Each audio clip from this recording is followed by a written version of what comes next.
اس سے پہلے اگر کتاب و سنت کی وعیدوں سے نہیں ڈرے تو اب کورونا سے ہی ڈر کے نماز شروع کر دیں، کیونکہ نماز کے بغیر تو بندہ کچھ نہیں میرے بھائیوں۔ سورہ الروم میں اللہ تعالیٰ نے فرمایا منیبین الیہ واتقوا، رجوع لاؤ اللہ کی طرف اور اس سے ڈر جاؤ، وَأَقِيمُوا الصَّلَاةَ، اور نماز کو قائم کرو، وَلَا تَكُونُوا مِنَ الْمُشْرِكِينَ، اور دیکھو مشرکوں میں نہ ہو جاؤ۔ یعنی سورہ روم میں اللہ تعالیٰ نے فرمایا جو نماز قائم نہیں کرتا وہ مشرکوں میں سے ہے، یہ عمل مشرکوں والا ہے۔ پاکستان کے شناختی کارڈ میں اسے مسلمان لکھ دیا جائے گا، اللہ کے ہاں نہیں ہے۔ اور پھر جو صحیح مسلم میں 246 نمبر حدیث ہے، ترمذی میں بھی موجود ہے کہ بندے کے کفر اور اسلام، شرک اور ایمان کے درمیان فرق نماز ہے۔ جناب جامعہ ترمذی میں موجود ہے، ایک تابعی ہیں سیدنا عبداللہ بن شقیق، وہ فرماتے ہیں کہ صحابہ اکرام ترک نماز کے علاوہ کسی اور گناہ کو کفر نہیں سمجھتے تھے سوائے ترک نماز کے۔ صحابہ اکرام یعنی ترک نماز کرنے والے کو کافر سمجھا کرتے تھے۔ آپ کے شناختی کارڈ مسلمان ہی ہے، وہ اس سے کوئی فرق نہیں پڑتا، آپ جتنا مرضی کہتے رہے۔ پھر جامعہ ترمذی میں حدیث ہے جس نے جان بوجھ کے نماز چھوڑ دی، اللہ کا ذمہ اس سے اٹھ گیا، اس نے کفر کیا، عملاً وہ کافر ہے۔ ہم عقیدے میں اسے کافر نہیں کہتے اعتقاداً، لیکن عملاً تو کافر ہے۔ تو آپ نے عملاً کفر کے ساتھ اللہ کے سامنے پیش ہونا ہے، نعوذ باللہ من ذالک۔ پھر سنن ابی داؤد میں حدیث ہے قیامت والے دن سب سے پہلے نماز کے بارے میں سوال ہوگا، اگر وہ اس سوال میں فلاح پا گیا تو وہ فلاح پا گیا، اور اگر وہ اسی میں فیل ہو گیا تو اگلے سوالات میں بھی فیل ہو گیا۔ پھر مسند امام احمد میں حدیث ہے، مشکات المصابیح کے اندر بھی موجود ہے، نبی علیہ السلام نے فرمایا کہ قیامت والے دن نماز انسان کے لیے نور ہوگی، دلیل ہوگی اور نجات کا ذریعہ ہوگی، جو نماز پڑھنے والا ہے۔ اور جو بے نمازی ہے اس کے لیے نہ کوئی نور ہوگا، نہ کوئی دلیل، نہ نجات، الٹا اس کا حشر حامان، فرعون، قارون اور امیہ ابن خلف کے ساتھ ہوگا، والعیاذ باللہ تعالی۔ اللہم اجرنا من النار، اللہم من احییتہ منا فاحیہ علی الاسلام ومن توفیتہ منا فتوفہ علی الایمان۔ سنن ابن ماجہ میں حدیث ہے، ابو درداء رضی اللہ تعالیٰ عنہ کہتے ہیں مجھے میرے خلیل محمد رسول اللہ نے یہ نصیحت کی تھی کہ اللہ کے ساتھ شرک نہ کرنا، خواہ تمہارے ٹکڑے ٹکڑے کر دیے جائیں یا تمہیں آگ میں زندہ جلا دیا جائے، شرک نہ کرنا۔ اور دوسری وصیت کیا کی؟ آپ صلی اللہ علیہ وآلہ وسلم نے فرمایا کہ جان بوجھ کر کبھی نماز نہ ترک کرنا ورنہ اللہ کا ذمہ تمہارے معاملے میں اٹھ جائے گا۔ اور تیسرا فرمایا کہ شراب نہ پینا یہ تمام برائیوں کی جڑ ہے، والعیاذ باللہ تعالی۔ تو اب یہ کئی لوگ کلپ دیکھیں گے، چاہے وہ کورونا کے ڈر سے ہی دیکھ لیں، ان کے لیے میں آسانی کے طور پہ نماز کی ترغیب کے اعتبار سے بتا دوں کہ میرے بھائیوں دن رات میں صرف 17 رکعتیں آپ پڑھ لیں تو کتابوں کے خدا نے ہمیں جو بتایا ہے نا، آپ کی پرسش کوئی نہیں ہونی، صرف 17 رکعتیں، 2 فجر کی، 4 ظہر کی، 4 عصر کی، 3 مغرب کی، 4 عشاء کی۔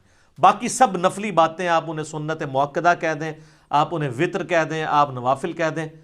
جو اوبلیگیٹری نماز ہے نا جس کی پرسش ہونی ہے وہ 17 رکھتے ہیں، جس پہ سنی شیعہ کا اجماع ہے۔ اس کی سپورٹ میں حدیث بخاری مسلم دونوں میں حدیث ہے، ایک دیہاتی شخص نبی علیہ السلام کے پاس آیا تو اس نے کہا یا رسول اللہ مجھے کوئی عمل بتائیں میں جنت میں چلا جاؤں۔ آپ نے فرمایا کہ اللہ تعالیٰ کے ساتھ کسی کو شریک نہ ٹھہراؤ، صرف اسی کی عبادت کرو، تم جنت میں داخل ہو جاؤ گے۔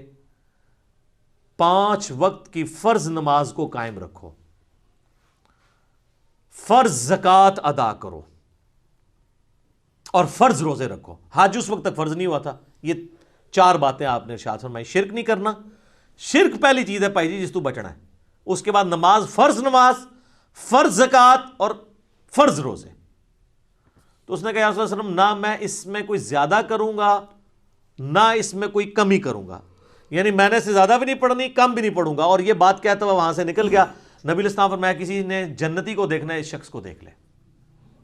اچھا اسی کو سپورٹیو ایک اور طریق ہے بخاری اور مسلم میں، وہی بخاری مسلم دونوں میں ہے کہ ایک اس طرح نجد کا رہنے والا ایک پینڈو شخص جو پرانگدہ حالت تھی جس کی حضور کے پاس آیا، تو وہ اسی لیے آیا کہ اللہ کے نبی علیہ السلام کے اوپر ایمان لے کر آئے، تو اس نے پوچھا یا رسول اللہ صلی اللہ علیہ وسلم بتائیں اسلام کیا ہے؟ تو آپ نے فرمایا اسلام یہ ہے کہ تم 5 وقت کی فرض نماز کو قائم رکھو۔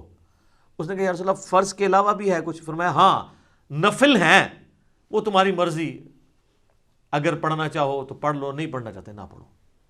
اور یاد رکھیے گا احادیث میں سنت کی ٹرم یوز نہیں ہوتی ہے، یہ محدثین کی ٹرم ہے۔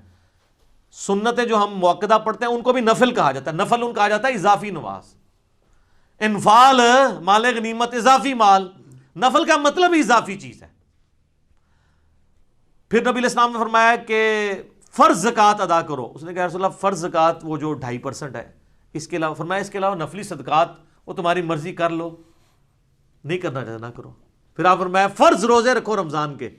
کہا یا رسول اللہ اور روزے؟ فرمایا وہ نفلی روزے ہیں تمہاری مرضی، منڈے کا، تھرسڈے کا، ایام 20 کے روزے جو بھی ہیں وہ رکھنا چاہو تمہاری مرضی ہے، لیکن فرض یہی ہے۔ تو اس نے کہا کہ اس رب کی قسم جس کے قبضے قدرت میں میری جان ہے، نہ میں اس میں کوئی زیادتی کروں گا، بس جتنا دسیا اس تو اگے نہیں میں، نہ اس میں کمی کروں گا۔ اور یہ وہ صحابہ کہتے ہیں یہ کہتا ہوا وہاں سے نکل گیا، تو آپ صلی اللہ علیہ وآلہ وسلم فرمایا کہ اگر یہ اپنی بات پہ قائم رہا تو یہ نجات پا گیا۔ یہ بالکل کلیئر کٹ ہے کہ فرض نماز آپ نے قائم رکھنی ہے۔ اچھا لوگوں کو یہ بات سمجھ نہیں آتی، تو میں نے ان کے لیے اینٹی وینم اور پھکی تیار کی ہے ایک، کہ کبھی آج تک کسی نے کہا ہے کہ جو پیر اور جمعرات کا روزہ نہ رکھے اس کے رمضان کے روزے قبول ہی نہیں ہوں گے۔ تو یہ نفلی روزے نہیں ہیں، سنت روزے ہیں۔ ایام 20 کے 13، 14، 15 کے بخاری مسلم میں حدیث ہے کہ چاند کی 13، 14، 15 کو آپ علیہ السلام نے کبھی روزے نہیں چھوڑے۔ یہ سنت موقدہ ہیں یہ والے بھی روزے۔ کبھی کس نے کہا جو یہ نہ رکھے اس کے رمضان کے نہیں ہوں گے۔ کبھی کس نے کہا جو عام صدقہ خیرات نہیں کرتا اس کی زکوٰۃ بھی قبول نہیں ہوگی۔ الٹا یہ تو بڑے بڑے لینڈ لارڈ کو کہہ رہے ہوتے ہیں بس زکوٰۃ دیں، پھر کم چک کے رکھو جو مرضی، سانو بس مدرسے نو زکوٰۃ دے دو تہاڈا مال پاک ہو گیا، 2.5% ہی دے دو۔ نماز کے بارے میں کیوں ساتھ رکھتے ہیں اور ایڈ کرتے ہیں؟ چھڑی عشاء دی 17 رکعتاں دس دیتیاں نے صرف عشاء کی، حالانکہ دن رات میں 17 رکھتے تھی، 2 فجر، 4 ظہر، 4 عصر، 3 مغرب، 4 عشاء۔ انہوں نے کتنا ظلم کیا اور لوگوں نے نماز پڑھنی چھوڑ دی اس کی وجہ سے۔ الحمدللہ ہماری ویڈیوز کی برکت سے ہزاروں لوگوں نے نماز شروع کی ہے جب ان کو یہ آسانی پتہ چلی کہ یار اصل نماز تو یہ ہے جس کا سوال ہونا ہے۔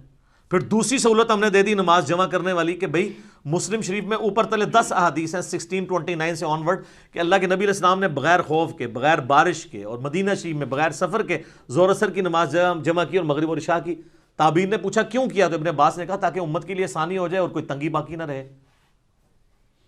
پھر بھی اگر ان کو زیادہ تکلیف ہے تو کم از کم جو مسئلہ یہ خود مانتے ہیں کہ ظہر آخری وقت میں اور عصر پہلے وقت میں آپ پڑھ سکتے ہیں، مثلا آج کل آلموسٹ کوئی 3:45 بجے عصر کا وقت داخل ہو رہا ہے، تو اگر کوئی شخص 3:40 پہ یا 3:35 پہ ظہر پڑھ لے اور 3:45 عصر کا وقت داخل ہوتے ہی عصر کی نماز پڑھ لے تو وہ اپنے اپنے وقت میں ادا کر رہا ہے، اس میں جمع کرنے والا بھی جو حنفی گناہ بتاتے ہیں وہ بھی نہیں شمار ہوگا۔ اس طرح ہی بتا دیتے کم از کم بچوں والی عورتوں کو تو آسانی ہو جاتی، نمازیں جمع کرنے والی آسانی، اور خالی فرض اس کی وجہ سے لوگوں نے نمازیں شروع کر دی ہیں اللہ کے فضل سے۔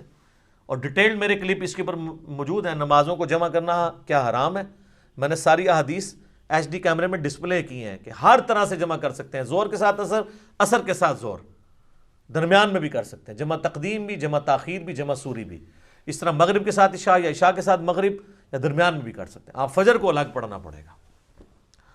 تو بلکہ ہمارے تو ایک ملک صاحب نے ملکین بھی ایجاد کی ہوئی ہے کہ آپ اذان مغرب سے آدھا گھنٹہ پہلے ظہر اثر کو جمع کر لیں اور مغرب کا وقت داخل ہوتی ہے مغرب عشاء کر لیں، چاروں کٹھی۔ اگر کوئی واقعی مجبور ہے، جس طرح آج کل کرونا کی وبا ہے اور ڈاکٹرز کے لیے ٹائم نکالنا، یا ہمارے پرائم منسٹر کے لیے، یا جو لوگ ان ڈیوٹیز میں لگے ہیں ٹائم مشکل ہے، تو وہ ملکین بھی پڑھ سکتے ہیں۔ ویسے یہ نام اس کا ربو ہی ٹھیک پہ گیا، ویسے تو ملک صاحب نے نا یہ بادشاہاں دی نماز جنہیں کوئی ٹائم نہیں ہوتا، ملکین دو ہی طریقے نال ٹھیک ہوگی ملکین، تو وہ آپ پڑھیں۔ لیکن میں ایک انصاف کروں، ابو داؤد میں ایک حدیث ہے کہ نبی علیہ السلام فرمایا قیامت والے دن اگر کسی شخص کے فرضوں میں کمی نکلی تو اللہ تعالیٰ فرشتوں سے کہے گا کہ اگر اس کی کوئی نفلی عبادت ہے نا تو وہ فرضوں کی جگہ تول لو۔ سنت نہیں، نفلی۔ یہاں سے بھی پتہ چلے گا کہ سنت کو نفلی کہا جاتا ہے ٹرم میں، حدیث کی ٹرم میں۔ تو سنت موقدہ اگر آپ پڑھنا چاہتے ہیں ضرور پڑھیں، یہ آپ کو فائدہ ہی پہنچائیں گے۔ اور کئی لوگوں نے فرض شروع کیا، آہستہ آہستہ خود بخود سنت کے اوپر آ گئے، لیکن شروع میں آپ لوگوں کو تکلیف میں ڈالیں گے نا تو یہ آپ زیادتی کر رہے ہیں. وہ بخاری مسلم میں حدیث ہے کہ نبی علیہ السلام فرمایا جو فرض کے علاوہ 12 رکعتیں پڑھ لے اسے جنت میں محل ملے گا. 4 زور سے پہلے، 2 زور کے بعد، 2 مغرب کے بعد، 2 عشاء کے بعد اور 2 فجر سے پہلے. اس کے اوپر میرے لادہ سے کلپ موجود ہے.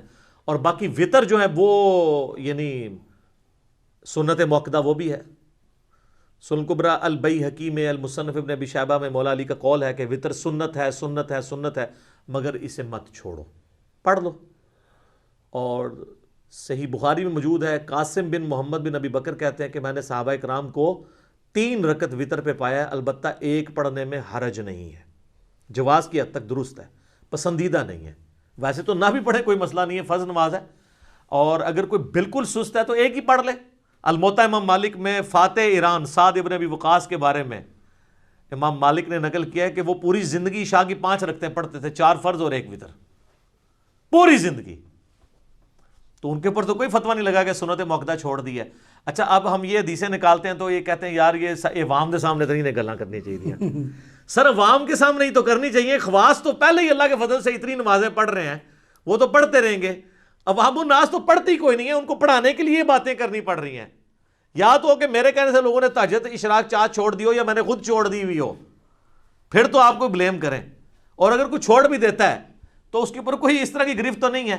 لیکن جو نہیں پڑھ رہے، مجھے کئی لوگوں نے یعنی خود رابطہ کر کے کہا کہ جی ہمارے گھر والے نماز نہیں پڑھتے تھے، جب سے پتہ چلا تو یہ نماز شروع کر دی ہے کہ یار فرض رکھتے ہی پڑھنی ہے. پھر آہستہ آہستہ کئی لوگوں نے کہا آہستہ آہستہ پھر خود سنت کا بھی شوق پیدا ہوا. انہوں نے جو ظلم کر کے اتنی لمبی لمبی رکھتے ہیں لوگوں کو بتائی ہیں، اور اس کی وجہ سے لوگ متنفر ہی ہوئے ہیں. تو چلیں یہ کرونا کی اس شر میں سے یہ خیر نکلی ہے کہ ہم نے آپ کو کئی ایک باتیں بتا دی ہیں، اذان سے ریلیٹڈ بھی، نماز سے ریلیٹڈ بھی. اور یہ آج کل گورنمنٹ کی طرف سے چونکہ پابندی ہے، آپ کو پتہ ہے یورپ اور امریکہ میں تو ظاہر ہے وہ تو وہاں پہ تو کسی کا زور نہیں ہے، تو اپنے گھروں میں یورپ اور امریکہ میں جو لوگ نماز پڑھ رہے ہیں ہر نماز کے ساتھ اذان بھی دیں، اقامت بھی کہیں، اور اس کے ساتھ آپ نماز پڑھیں، چھڑیاں زانا نہ دو. اور ہمارے ملک کے اندر بھی گورنمنٹ نے تھوڑی سختی کی ہے اس حوالے سے، اور اس میں ہمارے بھی کچھ ریزرویشن ہے.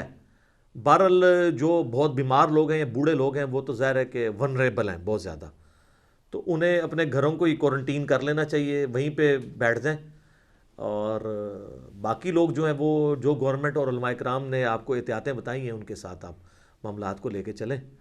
تو باقی اگر کسی نے پھر بھی گھر نماز پڑھنی ہے تو گھر میں ضرور اذان دے، افضل ہے کہ فرض نماز کے لیے دے. البتہ یہ جو باہر اذانیں ہو رہی ہوتی ہیں یہ کافی ہیں، گھر میں جماعت قائم کرنے کے لیے آپ کو الگ اذان دینے کی ضرورت نہیں ہے. اگر آپ دینا چاہتے ہیں تو وہ اس حدیث پہ بالکل قیاس درست ہے جو ابو داؤد اور نسائی میں ہے کہ تیرے رب کو اس گڈریے پہ بڑا پیار آتا ہے جو اکیلا. ظاہر ہے اب یورپ امریکہ میں تو اذانوں کی آواز نہیں آتی، وہ تو گڈریے کی معنی دی ہے نا، وہ چارے دور دور آباد ہیں وہاں پہ اگر کوئی دیر ہے. اور یہاں پہ میں اسلامی بہنوں کے لیے ایک مسئلہ بتا دوں، وہ اکثر پوچھ رہے ہوتے ہیں کہ جی اذان کا انتظار کرنا ضروری ہے. نہیں، جیسے ہی آپ کے ٹائم ٹیبل کے مطابق ٹائم داخل ہو جائے نماز کا، اذان جماعت قائم کرنے کے لیے ہے، اقامت جماعت قائم کرنے کے لیے. نماز چونکہ بچوں اور عورتوں پہ جماعت واجب نہیں ہے، جیسے ہی داخل ہوا ہے، جس طرح آج جہلم میں وقت آلموسٹ 12:13 پہ داخل ہوا ہے ظہر کا، تو اذانیں تو یہاں پہ 11:45 شروع ہوتی ہیں کیونکہ 1 بجے نماز ہوتی ہے، 1:30 بجے، تو 1:30 والے 1:15 دیتے ہیں، تو آپ 12:15 نماز پڑھ سکتے ہیں. ٹائم داخل ہونا ضروری ہے. تو یہ ایک شرعی مسئلہ میں نے بتا دیا.